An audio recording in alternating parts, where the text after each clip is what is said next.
قرآن کا یہ انداز ہے کہ یہ مثالیں بیان کرتا ہے، مثال دے کر جو بات کی جاتی ہے وہ ذہن میں بیٹھ جاتا ہے۔ اللہ نے قرآن پاک میں جگہ جگہ مثالیں بیان فرمائی، تو اللہ کی راہ میں خرچ کرنے کی بھی مثال، جو بندہ اللہ کی راہ میں اللہ کی رضا کے لیے خرچ کرے، اور وہ منافق کے جو خرچ تو کرے لیکن نمود و نمائش کے لیے، اپنی واہ واہ کے لیے، اللہ تعالیٰ نے اس کو بھی بیان فرمایا۔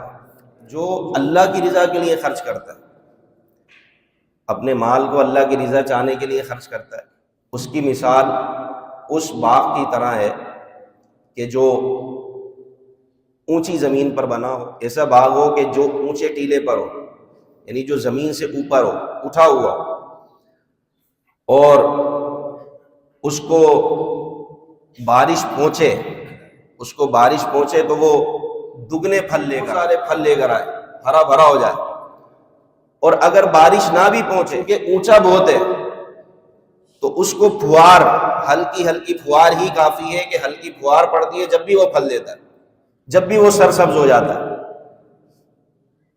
ایک ہے بھائی زمین کے نیچے وہ باغ بنا ہوا ہے، اس کو پانی پہنچے گا تو وہ سیراب ہوگا، بارش کا پانی اس کو پہنچے گا تو سیراب ہوگا، لیکن وہ ہے اتنا نیچا کہ تیز بارش ہوگی تو پانی پہنچے گا۔ اور ایک ہے زمین سے بہت اوپر، اگر بارش برستی ہے تو فوراً پہلے بارش اس کو سیراب کرتی ہے، اس سے وہ سرسبز ہو جاتا ہے اور وہ پھل لے کر آتا ہے، بہت زیادہ پھل لے کر آتا ہے۔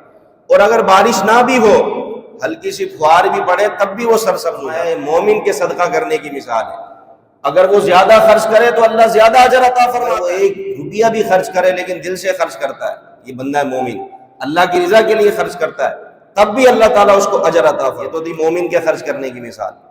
اور منافق کے بارے میں فرمایا اس کی مثال کہ جو اپنا مال لوگوں کو دکھانے کے لیے خرچ کرے، اس کا مقصد خرچ کرنے سے اللہ کی رضا نہیں ہوتا، بلکہ واہ واہ اور نمود و نمائش۔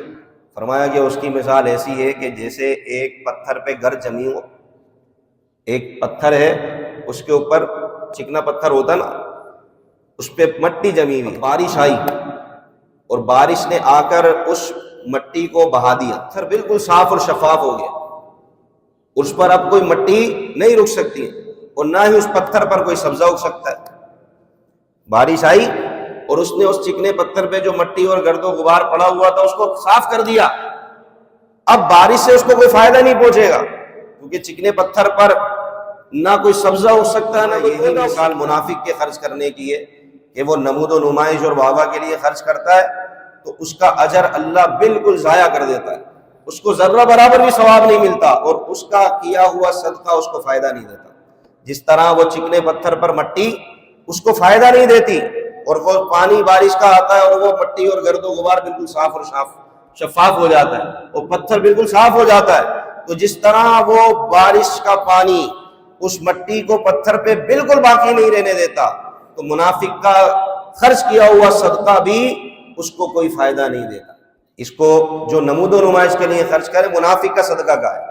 اور ایک اور مثال، بڑی ڈینجر مثال قرآن نے بیان فرمائی، فرمایا کیا تمہیں یہ بات پسند ہے کہ تمہارا ایک خوبصورت باغ ہو، ہر سال اس کے پھل آتے ہیں؟ مثال دے گے قرآن کی، اَيَوَدُّ أَحَدُكُمْ أَن تَكُونَ لَهُ جَنَّةٌ مِّن نَخِيلٍ وَأَعْنَابٍ، کیا تم میں یہ پسند کرے گا کہ اس کے پاس کھجور اور انگور کا ایک باغ، اس کا بولے کھجور اور انگور کا بہت بڑا باغ ہے، ایسا باغ ہے تجری من تحتها الانہار، اس کے نیچے نہریں بہتی ہیں، وَأَصَابَهُ لَهُ فِيهَا مِن كُلِّ الثَّمَرَاتِ، نہریں بھی بہتی ہیں اور اس کے لیے اس میں ہر قسم کے پھل ہوں، ہر قسم کے پھل ہوں، یعنی باغ انگور کا ہے، کھجور کا ہے، نہریں بہتی ہیں اور بہت سارے پھل ہیں اس باغ میں۔ وَأَصَابَهُ الْكِبَرُ، اب اس باغ کے مالک کو بڑھاپا آ گیا، بوڑھا ہو گیا، اب وہ کچھ کام کاج نہیں کر سکتا، اور حال یہ ہو وَلَهُ ذُرِّيَّةٌ ضُعَافٌ، اس کے چھوٹے چھوٹے بچے ہیں، تو اس کا ٹوٹل گزر بسر اسی باغ پر، اسی باغ کی پیداوار ہوتی ہے، پھل پکتے ہیں، وہ بیچتا ہے، گزر بسر سارا اس باغ پر ہے، اور اس کا اپنا حال یہ ہے کہ وہ بوڑھا ہو گیا ہے، اب کچھ کر نہیں سکتا، ضعیف یعنی چھوٹے چھوٹے بچے ہیں، کمزور بچے ہیں۔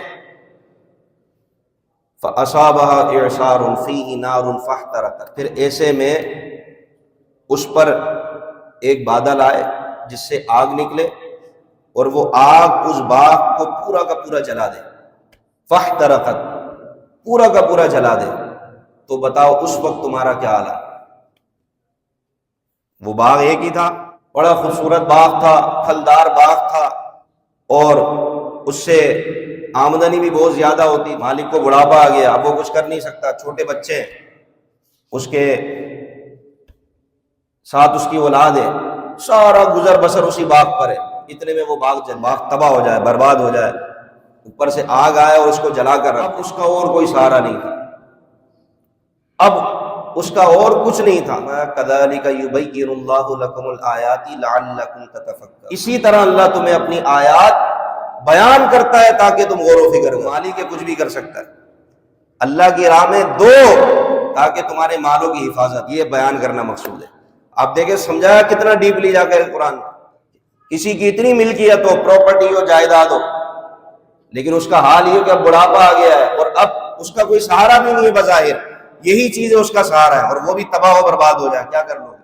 اللہ کی راہ میں دو، اپنے مالوں کی زکوٰۃ نکالو تاکہ تمہارے مال محفوظ کر دیے جائیں. یہ قرآن پاک نے مثالوں کے ذریعے سمجھایا. ماہ رمضان میں لوگ زکاتیں نکالتے ہیں، خوش دلی سے زکوٰۃ نکالیں. زکوٰۃ یہ مال کا میل ہے جو اپنے مال کو، آپ کے مال کو پاک اور صاف کر دے گا. نکالیں گے یہ میل رہے گا، اور یہ میل پورے کے پورے مال کو کیا کر دے گا؟ خراب کر دے گا. اس سے لوگ زکوٰۃ کا حساب صحیح نہیں کرتے. زکوٰۃ کا پہلے تو حساب کتاب صحیح سے نکالیں، کیا کیا چیزیں میرے پاس اور کن چیزوں پر زکوٰۃ ہوتی ہے، اس کو سمجھیں. یہ بڑا سینسیٹیو مسئلہ ہے بھائی. ابھی میل رہ گیا نا زکوٰۃ کا، صحیح طریقے سے آپ نے زکوٰۃ نہیں نکالی، آپ بولتے رہے یار میں نکال دوں گا. بھائی اتنے نکال دو اندازے سے، جب پیسہ آتا ہے تو گن گن کے خوب پروفٹ آپ جمع کرتے ہیں، حساب کتاب لگاتے ہیں. زکوٰۃ میں دینے کی باری آتی ہے تو پھر بھول جائے. اس کو بالکل توجہ کے ساتھ، اس کو سیریس لے کے آپ اللہ کی راہ میں زکوٰۃ نکالیں. نہیں آتا تو آپ پوچھیں، علماء موجود ہیں بتانے والے.